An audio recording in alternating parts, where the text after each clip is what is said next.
I need message for Aries. Kumusta na kayo guys sa mga Aries? January 14, 2025 sa mga Aries.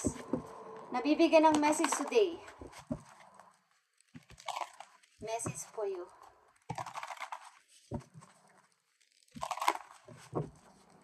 Para sa lahat ng Aries na mapapagawi sa channel na to is kumusta na kayo guys? Okay, Aries, tingnan natin ang inyong message.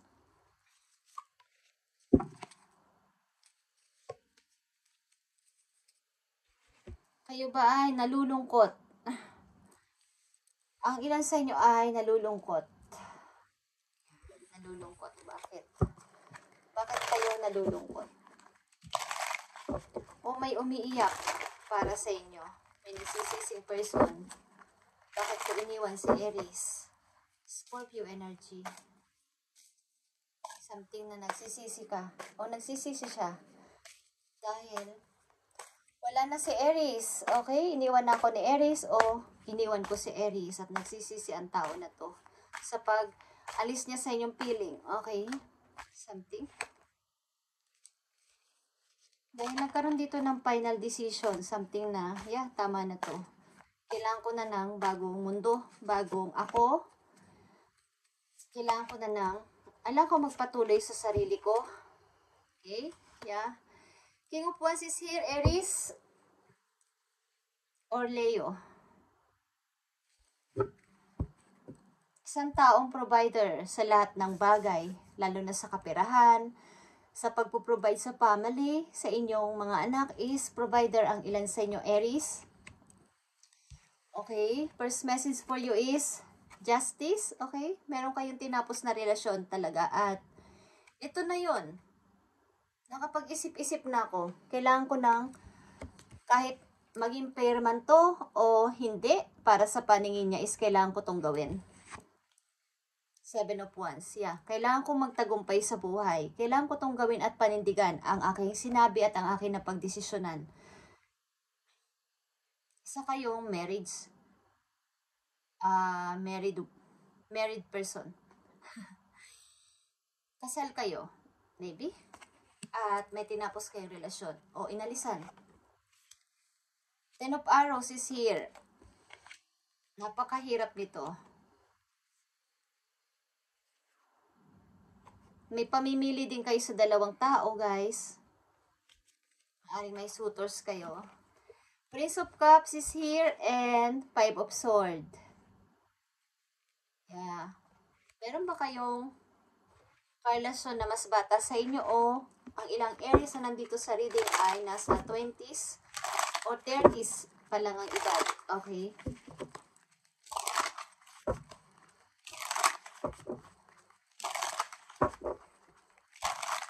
Sa mga Aries na nandito sa reading is something na kayo ay may tinapos na relasyon.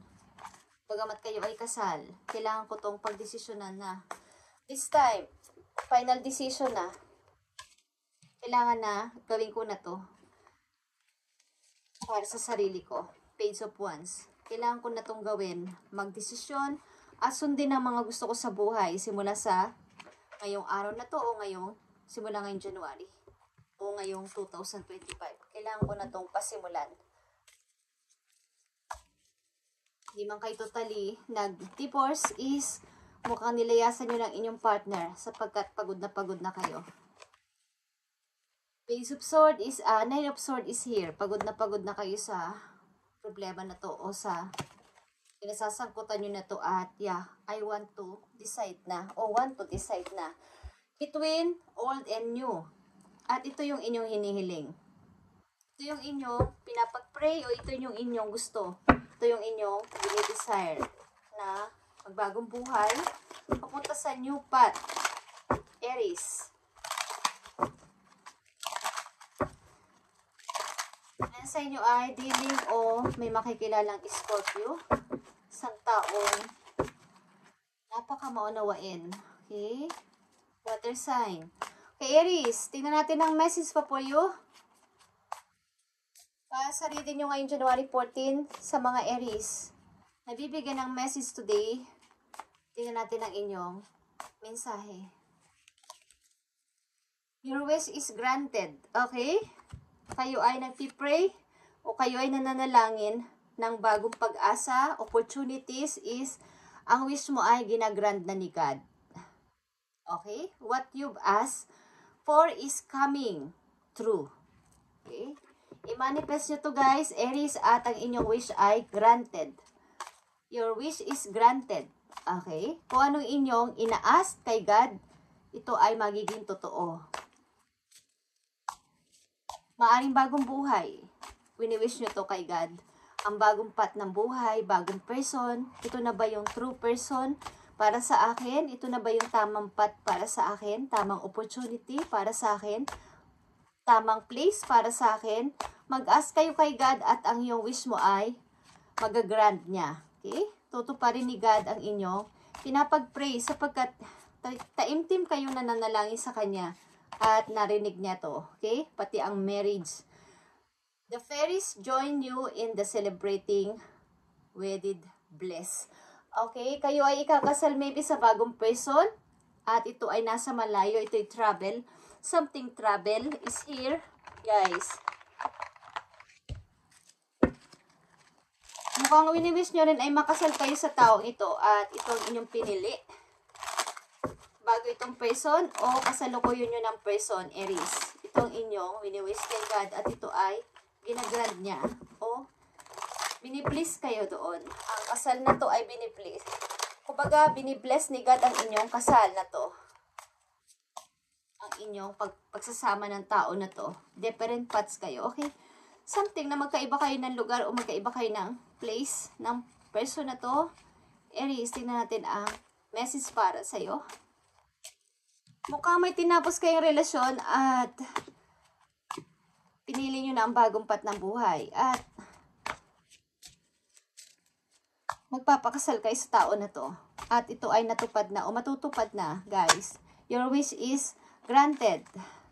Lahat ng inyong inas kay God o pinapag-pray kay God ay ginagrantan niya o tutuparin niya. Magiging totoo.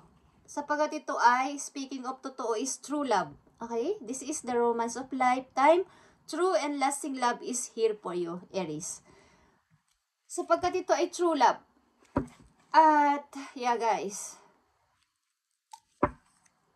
Maaring mayroon sa inyong aabala galing sa nakaraan na person. So, huwag kayong magpakontrol. Sapagkat itong bago ninyong sasamahan na tao ay true person, true love. Ito yung mga kasama mo lifetime. Okay? Aries. Message ko for you. Ngayon, January 14, 2025. Bagong opportunities paparating sa mga Aries na nandito sa reading is paparating ang inyong bagong opportunity. Mukhang hindi naman katandaan ng ilang Aries na nandito sa reading. Something 20s, 30s ang edad. Okay? O ang inyong person is 20s, 30s.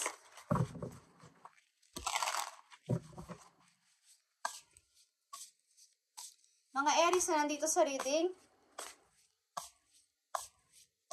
kung kayo ay humiwalay sa isang kasal at pinili nyo ang bagong path ng buhay. Bagamat nalilito kayo o nalito sa pagpili. At parang same lang kasi. Same lang yung daan na to, same lang yung layo, same lang yung lahat. But something na pinagpilian o pinag-isipan yung mabuti. Tinimbang-timbang nyo ang lahat. Mag-isip-isip kayo, okay?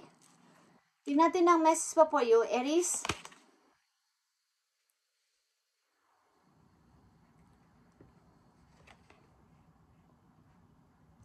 Something na sa mga pag-iisipan yung negosyo is mag-isip-isip kayo kung ano ang nararapat o mga parang fit sa inyong susimulang negosyo sapagkat baka sayang lang ang ilalabas yung money.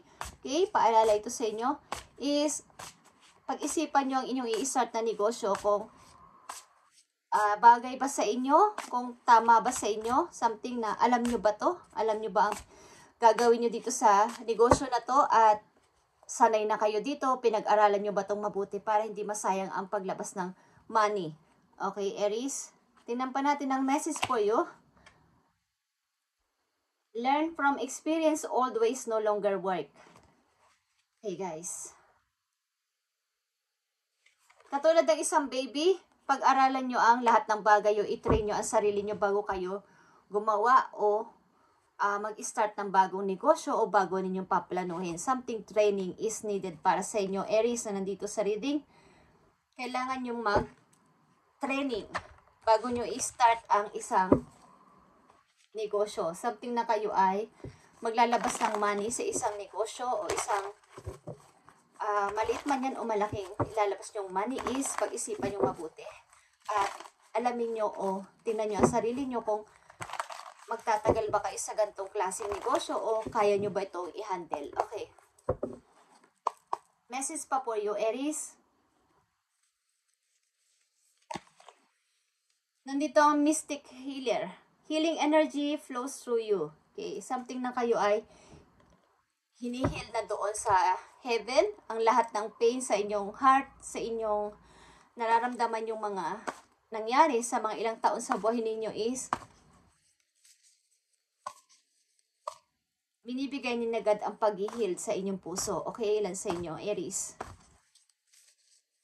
Mag-umpisa kayo na parang baby, okay? Sa pagsisimula ng inyong buhay, sa bagong lugar man yan o bagong person is, start sa zero, but may experience kayong dala, okay? Something. Tingnan natin ang message pa po you. Alam nyo ba kapag ang isang sanggol, palaki ng palaki hanggang isang taon, 2 taon, nag-aaral na siyang gumapang, lumakad, diba? Step by step. Katulad ng isang bata. Is hindi bigla-bigla. Dahan-dahan siya, kumakapa-kapa siya sa dingding para makapagtibay, makalakad, o mabalance niya ang kanyang sarili.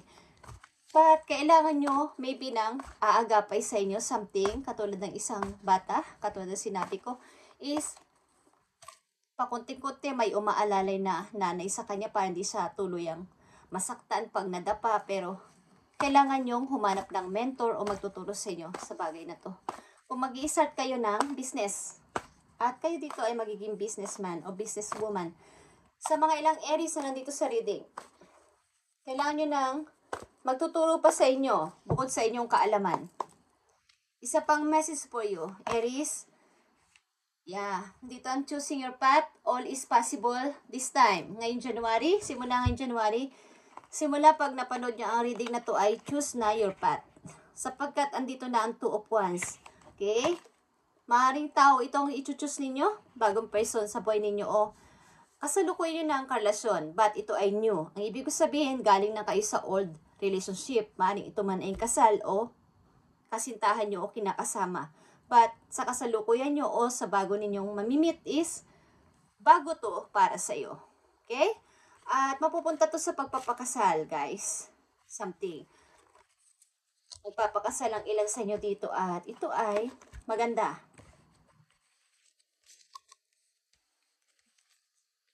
Mukhang nagtatalo man ang inyong isip dito, but ito ang kinakailangan para makasurvive ako at maitayo ko ulit ang sarili ko galing sa pagkalugmok sa nakaraan. Okay, Aries? Your wish is granted. Yan ang sabi sa iyo ni God. Okay? Thank you and God bless, Aries. Ngayon, January 14, 2025, ito ang inyong reading at i-update natin to sa susunod na araw. Thank you and God bless, Aries.